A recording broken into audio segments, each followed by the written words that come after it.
The Honourable Franks. Thank you, Mr President. I seek leave to make a brief explanation before asking the Minister for Primary Industries, or the Minister representing the Minister for Emergency Services, a question about supporting CFS volunteers. Is leave granted? Leave is granted. The Honourable Franks. Thank you, Mr President. For almost a decade, we have had a commitment to gender diversity across our emergency and firefighting services. Women have long been frontline firefighters in Australia, indeed for at least 3 decades, but there's still a long way to go to reach gender parity, with representation believed to sit about only a third at best in many services. Some barriers to gender equality are cultural. We know stereotypes are pervasive and ongoing systemic work is quite rightly being done to challenge that sexism. The 2016 Statement on Workforce Diversity by the National Council for Fire and Emergency Services is spearheading that. However, some barriers are simple and could be solved literally overnight. Due to historic and current lack of funding, CFS stations themselves can be a barrier to attraction, recruitment and retention of an inclusive and diverse firefighting service. The lack of funding has seen the identification of some important structural issues, specifically taps, toilets and a place to change with dignity and privacy. Consider this. The siren calls you in the middle of the night.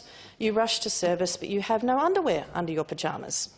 Due to the lack of appropriate changing facilities, you are required to change into your turnout gear in full view of others in your brigade. This is uncomfortable or embarrassing at least, and a deal-breaker to serving at worst. This is entirely unnecessary as a barrier and is stopping women in particular from getting involved or staying involved with the CFS. I will acknowledge that it's not the case in every station across our state. Indeed, I note some online feedback to the 2022 upgrades at the CFS station in Yarl in Mount Gambier, which revealed great excitement that they now had, quote, access to a tap and a toilet, end quote. In 2022, they finally had access to a tap and a toilet.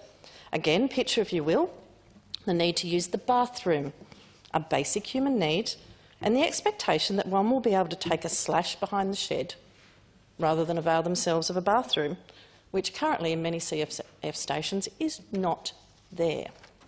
My questions to the Minister are, can the Minister confirm how many CFS stations do not have the basics of a tap and a toilet?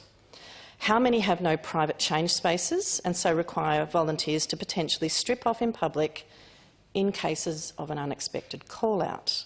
And will the Minister commit to an urgent audit of these structural barriers that also include the broader areas of concern raised by the CFS Volunteers Association about workplace safety hazards such as electrical and other issues, or the presence of asbestos?